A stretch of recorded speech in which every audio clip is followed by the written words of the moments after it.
Minor adjustments is dedicated to preventing and reducing crime. Our primary purpose is to teach men or women how to make the minor adjustments that are necessary in their lives, which will allow them to obtain and maintain a productive lifestyle after incarceration and or rehabilitation. Our motto is anywhere but backwards. Everybody say anywhere but backwards. The words in that mission statement, it says to obtain, and the other one is maintain. Listen to me. To obtain means to come into the possession of something. Maintain means to keep it in existence. Listen. The reason why I say that, everybody say to obtain my sobriety is easy. Our challenge is to maintain it. Say to obtain our sobriety is easy. Our challenge is to maintain it. Welcome everybody to the Minor Adjustments virtual group. My name is Michael Mickey Williams Jr. I'm glad you're here today. We're going to be going into lesson number 3. We'll be talking about surrender. We're going to be talking about surrender. Let me put it on the screen. We're going to be talking about surrender, and I'm glad you're here today. We got a lot of great things that I would like to cover. It's going to be an awesome thing. So let's just check out, see what we got here, okay? So we're going to talk about surrender. Surrender is the title for today. I don't know how I put that there, but whatever. Let me change this. Oh, there we go. All right, I got it. All right. So, as always, the mission statement, it says minor adjustments is dedicated to preventing and reducing crime. Our primary purpose is to teach men and women how to make the minor adjustments that are necessary in their lives, which will allow them to obtain and maintain a productive lifestyle after incarceration and or rehabilitation.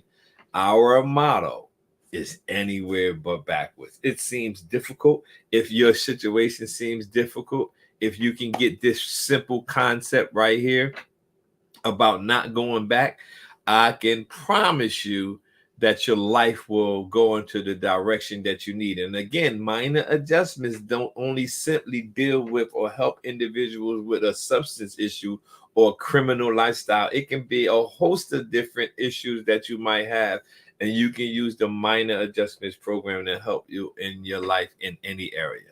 All right, so one other thing I want to put on here in the comment section, I want to put the website, the Minor Adjustments website, in the comments, because there's a lot of different things that we are a part of and that we do with the Minor Adjustments program. And if you go to the website, you'll be able to benefit from a lot of different things on our website. I always put, we do a lot of different stores. We have a lot of different things in our stores, books, t-shirts, bracelets. I put the link to that also in there. And lastly, I would like to always put the Minor Adjustments Facilitators course. We have an online facilitators course if individuals are in the process of changing their lives or have started the process of changing their lives, and they want to get and be a part of something. You can take the Minor Adjustments Facilitators course, and we will connect with you and try to set you up somewhere in your town, in your state, to be able to facilitate a minor adjustments program in the public that you probably are going to. So consider all these links that I just put in there. We're going to move into the lesson for the day, which we're going to be talking about surrender. We're going to be talking about surrender, but I want to look at, let me put it on the screen. I want to look at, let's put it like that. Let's look at first the mission statement that we just was doing, that I was just speaking on initially. It says minor adjustments is dedicated to preventing and reducing crime. Our primary purpose is to teach men and women how to make the minor adjustments that are necessary for their lives, which will allow them to obtain and maintain a productive lifestyle after incarceration and or rehabilitation. Maintain and obtain. On the screen, you see the two words. Let me go to page 6.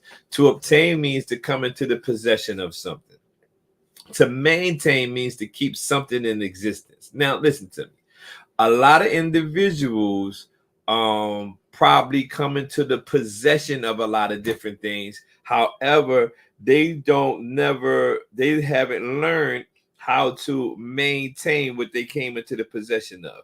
And I hope you understand that, because a lot of times we'll have individuals and they'll have started something only to resort back to where they just came from. So I want to try to learn or try to teach individuals the process of maintaining is very important.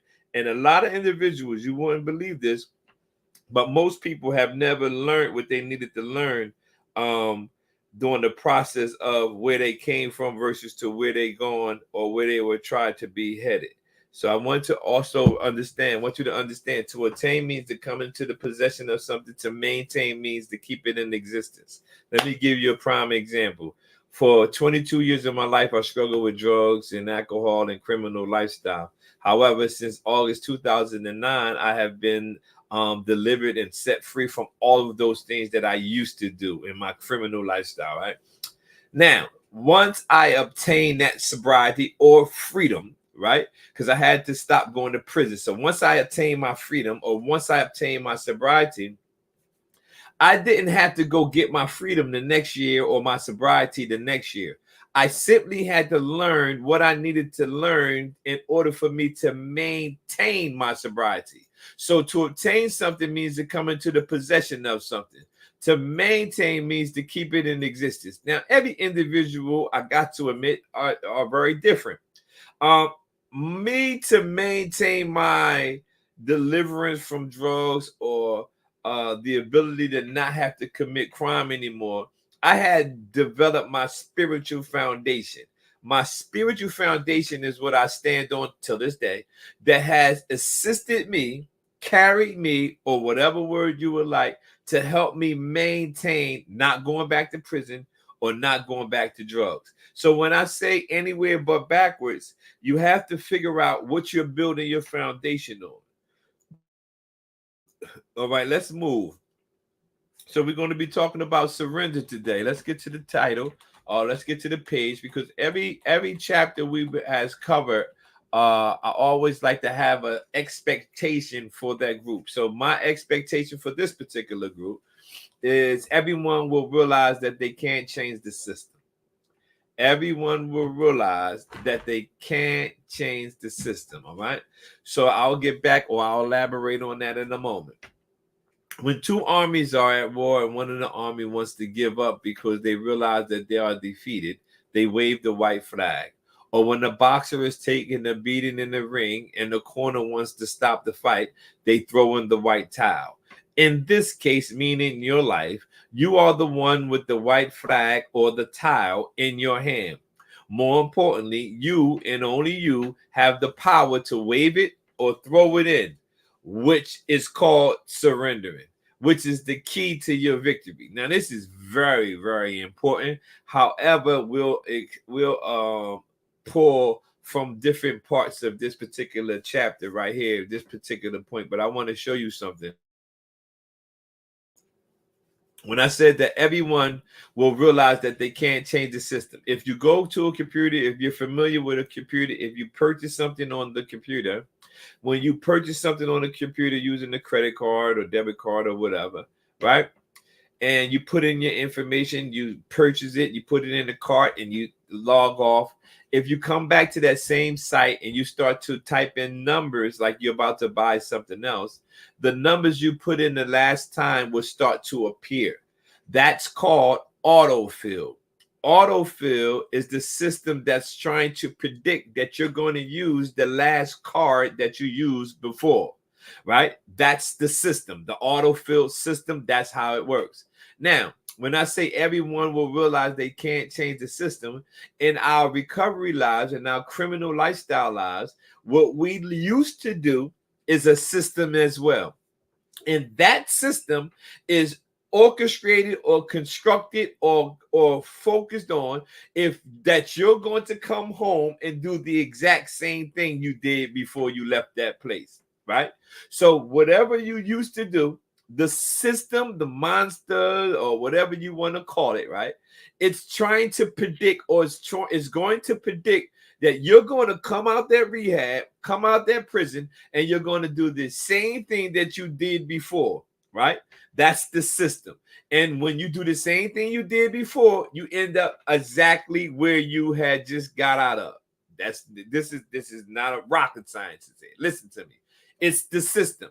Once the system is predicting that you're going to do the same thing, they put you back in jail, or you have to go back to rehabilitation centers, right? Over and over again. It's the system, right? Now, if you think about putting that credit card information in the autofill, right? In order for you not to use the same card that autofill is trying to predict that you are going to use, you have to manually put in a new card. Stay with me. Likewise, when you leave prison, when you leave rehabilitation centers, right? You have to feed the system new information. Oh, man, listen to me. If you try to let the system predict you're going to do the same thing, you're going to end up going backwards. But if you change the information that you used to feed to the system, stay with me. I used to go back and forth to prison, back and forth to rehabilitation centers, right? Because I was doing the same thing I did when I went in there previously. But now I'm feeding new information to the system. I'm letting that system know, prison, I no longer commit crimes, so I don't belong in prison. I let the rehabs know I no longer need to come to treatment. I no longer do drugs. I'm feeding the system new information. Watch this. When you feed the system new information, the system kicks you out. I'm talking about everyone will realize you can't change the system. The system is going to always function like if you do commit a crime, jail. If you do this, rehab. The system is the system. You have to take yourself out of the system and feed the system new information. You're not going to change the system in the sense of you're not going to stop them from locking you up after you committed the crime. That's the system. But, however, you can change the system by feeding it new information, meaning you no longer commit crime. They might lock somebody up. It won't be Michael. See, I'm talking about surrender is the key to your victory. Now, listen, autofill on a computer, it's predicting that you're going to use the information that you previously used. The system does the exact same thing. If you don't feed it new information, it's simply going to be like, we'll let you out of prison, we'll let you out of here, but we know that if you don't change your information, you're going to come right back to me. Now, I got to remember the mission statement. Remember those two words, obtain, maintain. When you obtain your freedom, when I attained my freedom in 2009, right? I didn't have to go to prison just to get my freedom again.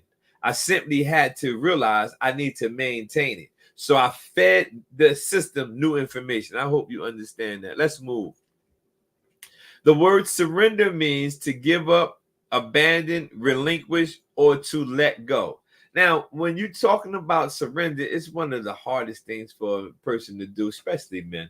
We don't like to surrender because it seems like it makes us considered to be weak when we give up on stuff or let stuff go. But the old lifestyle that you used to live is not only something that in the spiritual arena, in the faith arena, you can't sit there and think that God's going to take something from you. In Ephesians, thank you. In Ephesians chapter 4, it talks about putting on the new man and putting off the old man. Notice putting on and putting off, putting on and putting off. That lets you know that you have to participate. You're going to have to participate. Who or who or what prevented you from surrendering? Who or what has prevented you from surrendering? And the reason why this question is in the book is because all of the years when I was struggling with the substance issues and the criminal lifestyle, I remember getting questions like, do you like going to jail? And I'm like, what kind of question is that? Do I like going to jail? And what they were saying, to them, it appeared that I didn't mind it, or I liked to do it because I would repeat it.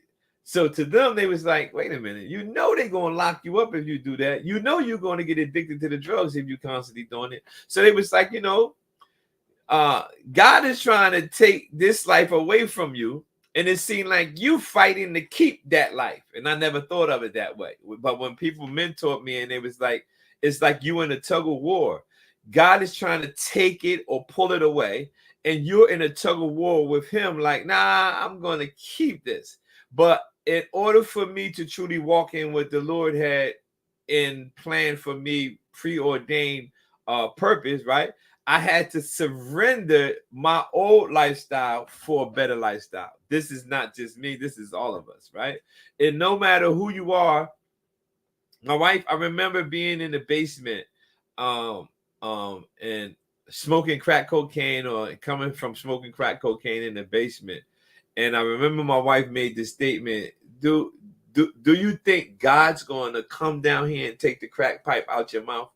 And me, I'm thinking, it don't work like that. Like, he's not going to stop me. Like, she says, no, that's not how it doesn't work. Like, God is not going to come down and take that crack pipe out your hand, right? But because we be thinking this is going to be the case, but that's not true. You have a part to play in the deliverance, in the process of your deliverance. He delivered you, but you still have a part to play. Right now, still is to this day. It has been 15 years last month since I last did anything, right?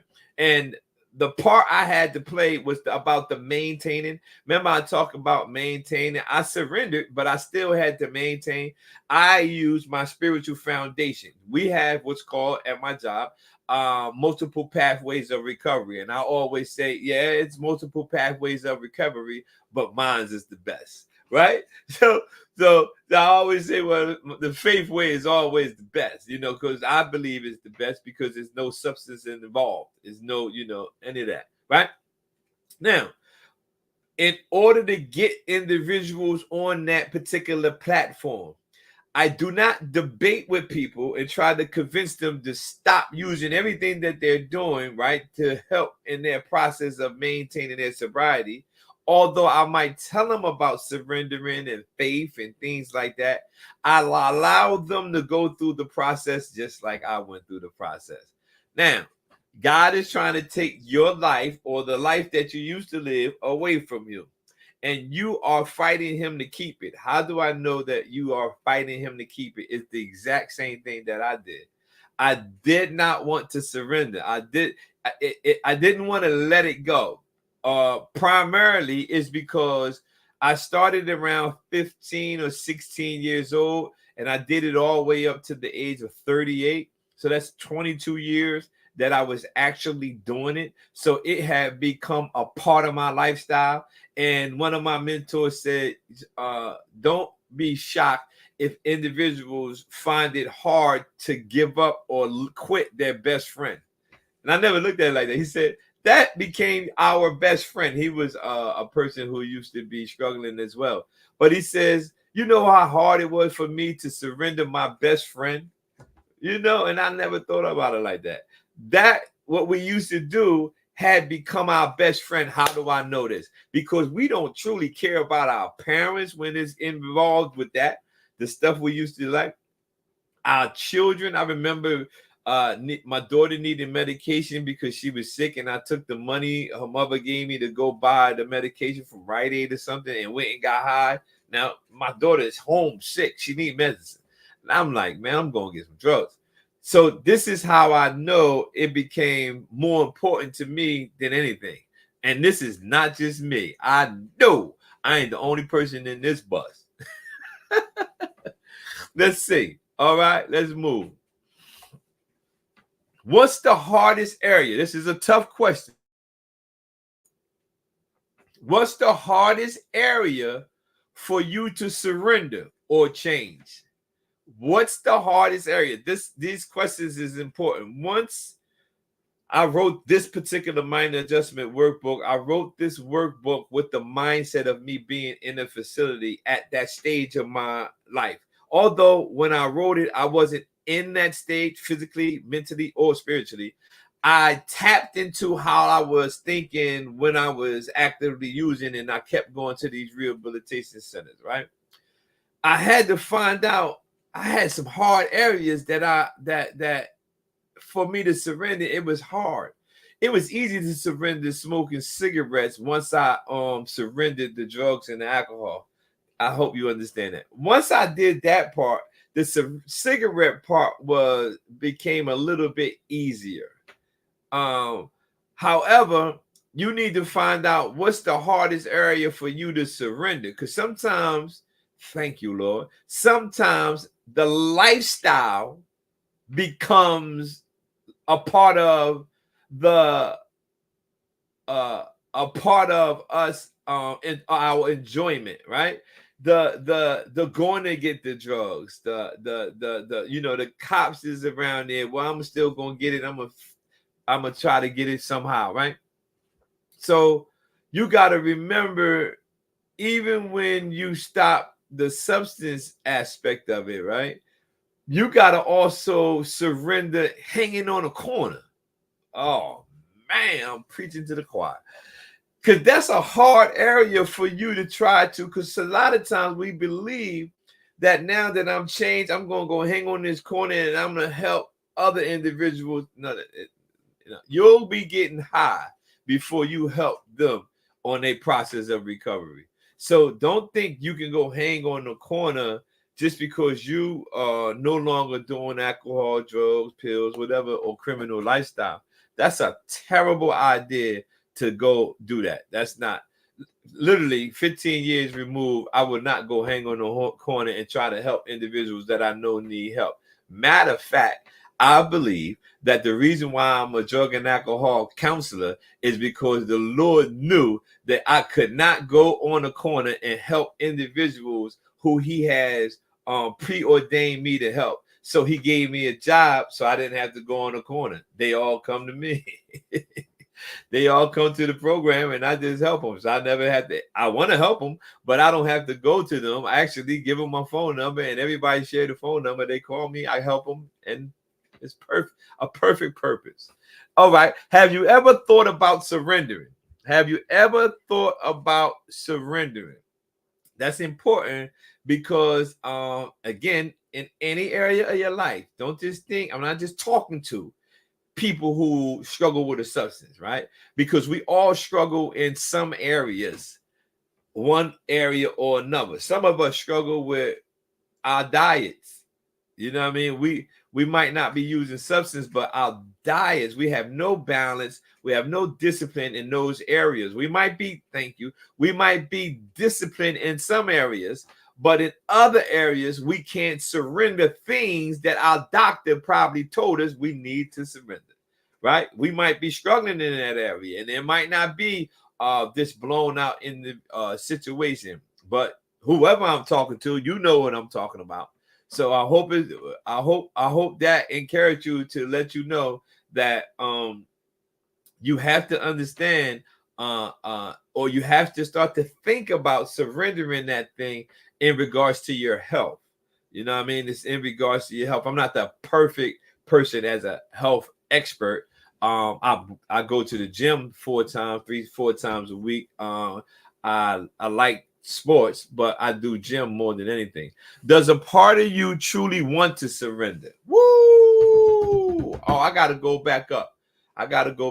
Thank you, Lord. I almost missed something. Look up here. It says change must be structured. Watch this. Old patterns get reinforced unless a new discipline is introduced to override the old pattern. I'm going to read it again and then I'm going to break it down. Change must be structured. Old patterns get reinforced unless new disciplines is introduced to override the old pattern. Now, let me break it down. Change, it must be a structured thing. You must structure your life to change. You can't sit there and say, I might do it, I might do this. No. You have to structure your life to say, this is what I'm going to do. This is what I'm going to stop doing. You got to have a structure. Old patterns get reinforced unless a new discipline is introduced. Let me explain. For 22 years, I was functioning off of my old pattern. Prime example, I'm born and raised in Atlantic City, New Jersey. No matter where I lived at, when I came into Atlantic City, I was functioning off my old patterns. I knew where to go, who to connect to. And at that time, phones wasn't really that big of a deal. So my old pattern, I was running off of my old pattern. Now, that's the same way you probably are. I don't know what stage you might be in. Your old pattern has to be introduced to a new discipline. Listen to me. My old pattern I had even when I came home from rehabilitation center. However, my new discipline was, if you look over my shoulder, you see Bibles. So my new discipline was feeding myself the scriptures. So the scriptures was the new discipline that I used to override my old patterns. Good God, man. Listen, I can't give it to you no easier than listen to me. You have to find a new discipline. When you find a positive new discipline, it will help you override your old patterns, your old thinking. But if you don't feed your mind, your brain, your spirit a new discipline, your old pattern is you're just going to be clean, you're going to look good, but you're going to be functioning from your old pattern. And once you functioning from your old pattern, once you continue, if you continue to function from your old pattern, your old way of thinking, what you used to do, right?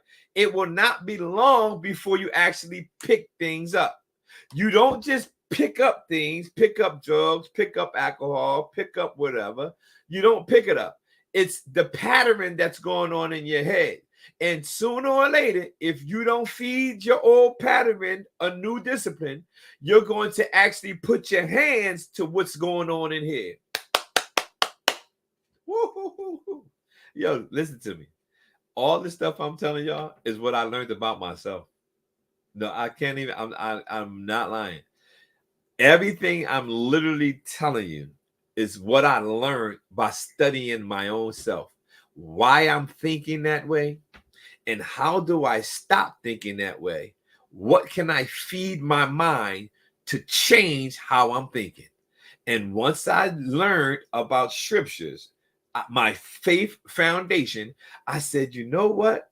I'm going to feed my old pattern some new information, and I'm going to see how it comes out. And to God be the glory.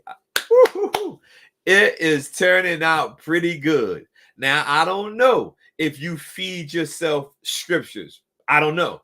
But I do know this. You better find something to feed your old pattern, or you're going to be looking good physically, but your old pattern in your head is going to start to talk to your hands and start to talk to your feet.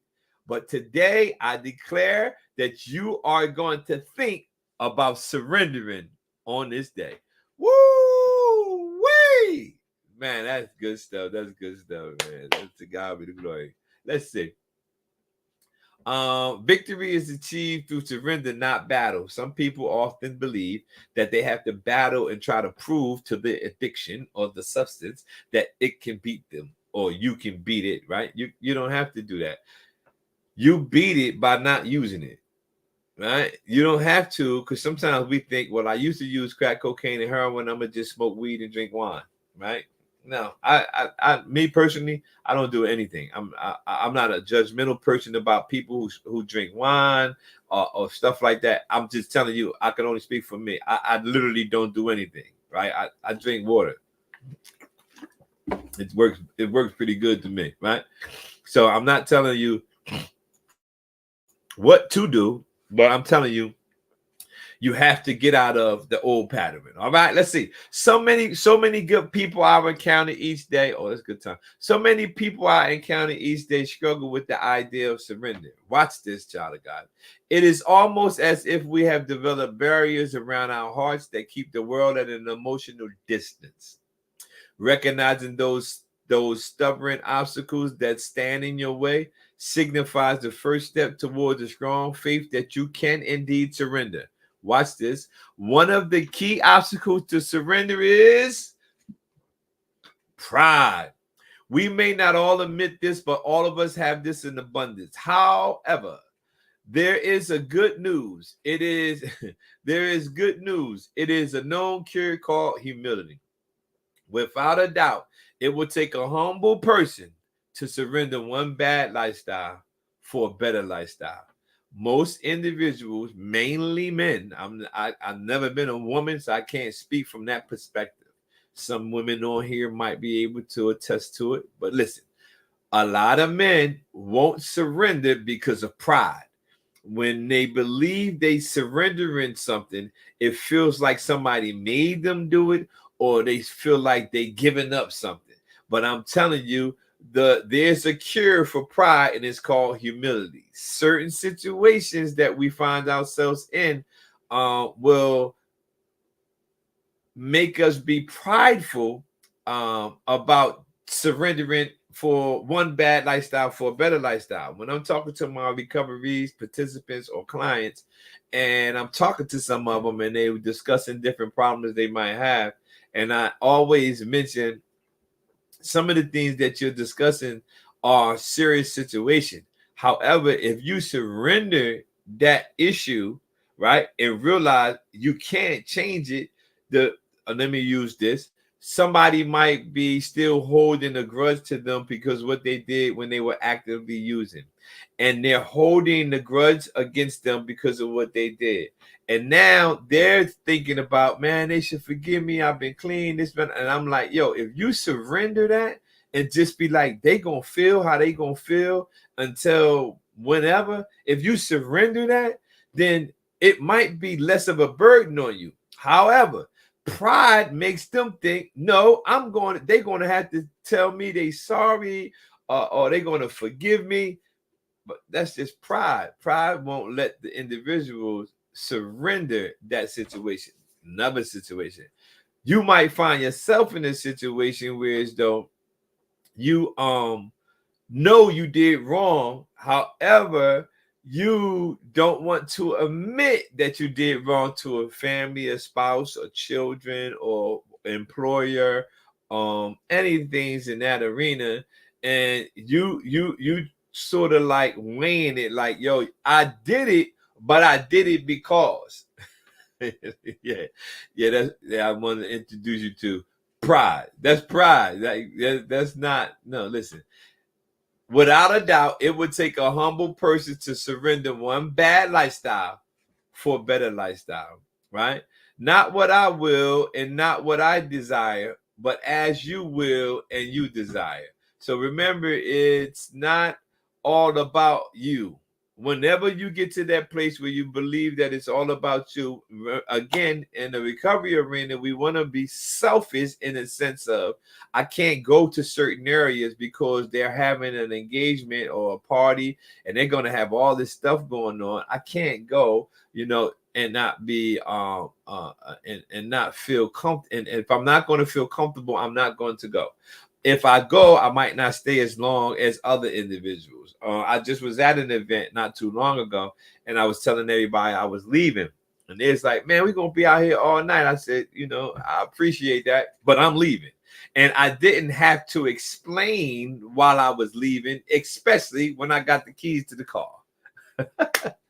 I left, right? They were still there. It was a whole lot of people, a lot of individuals I grew up with. But I knew that in order for me to maintain what I'm doing, I have to surrender to say, yes, I'm going to not see a lot of individuals and they might have some clean fun out there, and that's okay. I just got to go. But listen to me. You have to know that you have to go when it's time to go. That's something you have to surrender to. Let's see what we got. Thoughts for the day. The greatness of a man's power is in the measure of his surrender. That's William Booth, the founder of the Salvation, the General William Booth of the Salvation Army. He says, the greatness of a man's power, what that means, if you want to know how great a woman or a man can be, tell me what they're willing to surrender. Because a lot of people hold on to stuff that we don't need to hold on to, and that is hindering us from us going forward. So he says, the greatness of your power is in what you're willing to surrender. Am I willing to surrender? I can't hang out with my friends all night like I used to when I was 16, 18, 25, 30, right? I'm willing to surrender to that, right? That they can still be out there sending you pictures, FaceTime you, showing that they so-called having a good time, right? The greatness of your power is in what you're willing to surrender. Are you willing to surrender your bad lifestyle for a better lifestyle? Now, once you make this declaration that you're going to surrender that bad lifestyle for a better lifestyle, I cannot stress this enough. You're going to be amazed how far you're going to go. And watch this, in a quick period of time. You're going to go far, and you're going to go far quick. And then you're going to have everybody. I got a lot of individuals that they see now, like, dang, when you told me you was about to start that, and I was like, yeah, I might get on that path too. I said, yeah, that's been 15 years ago. I'm so far, so fast that they like, man, we should have just went with you. We should have just started it when you was talking about doing it. I'm telling you, I'm saying that to tell you this. If you surrender now that bad lifestyle for a better lifestyle, I guarantee you, you're going to go far, and you're going to go far fast. And it's going to blow your mind. I'm still moving. God has still moving me now. He hasn't stopped. And I got to be honest with you. I don't have a stop sign up for him. I don't have a stop sign up for him to tell him to stop. Watch this. We're going to end here. I'm going to give you what's called Enemies to Your Sobriety by Delbert Boone. He passed away. He's a great guy. I learned from him online for a lot of years. So the first enemy of your sobriety is boredom. Whenever you find yourself in a place where you keep talking about, I'm bored, I'm bored, I'm bored, watch out. That's an enemy to your sobriety. It's an enemy is because it's trying to get you to go do some stuff that you really don't need to do. You ain't that bored. Do something. Figure it out. The next one is self-pity. Self-pity is, woe, it's me. It seems like everything happening to me. This is happening to me. Listen up. Tighten up. It's happening to everybody. It just might be your turn. Self-pity. If you find yourself, oh, this is happening to me. They always do this to me. That's an enemy of your sobriety. It's trying to get you to make ill-advised decisions to go do something that you probably normally wouldn't do. But since you're all in your feelings, you're going to make some unwanted or unnecessary decisions based off you feeling self-pity. Self-pity is an enemy to your sobriety. Next one. Loneliness. Sometimes we sit around and you be like, man, I'm lonely, man. I don't have nobody to, do this with. I don't have nobody to do this. That's an enemy to your sobriety. Get up, find something else to do. Don't sit there and talk about I'm lonely. I don't want to be around people. I just need me some me time. If you're looking for me time 7 days a week, you're going to find yourself being without company, which is loneliness. You need to get around some positive men or positive women, because when you sit in that lonely place, that's an enemy to your sobriety. Good Lord, man, this is so good. Listen, extreme happiness. Extreme happiness is you living in an unrealistic world. I am happy a lot of times, but I'm not extremely happy. You know what I mean? Something, the roof fell in. I'm not sitting here saying, oh man, the roof caved in. No, extreme happiness is the enemy to your sobriety because you're not actually tapped into the real world. You can be in the spiritual dimension, but you got to always remain balanced. You don't want to be all extremely happy all the time. Nobody's like that. Then sometimes people see you like that, they won't they can't relate because they thinking, you know, what's up with that? This guy has never had any issues. Huh? This disappointment, when you feel like people are disappointing you. You know what I mean? We all face individuals times when people disappoint us, but disappointment over and over again, you feel like somebody disappointing you, that's an enemy to your sobriety. Another one is isolation. The condition of being isolated is similar to loneliness, but being without company. Loneliness is you being without company. Isolation is you just staying away people. You stand away from it. You isolating yourself. All of my clients, I don't care which they are, black, white, Spanish, female, male, it doesn't matter. Whenever they start to isolate themselves from me, because the way I work at, they don't have to have a meeting with me to come to the building. So whenever they're isolating themselves from me, I automatically know something not right because they're isolating themselves. And I know that that's an enemy to their sobriety. So them isolating them, I don't want to say this, but they might be watching.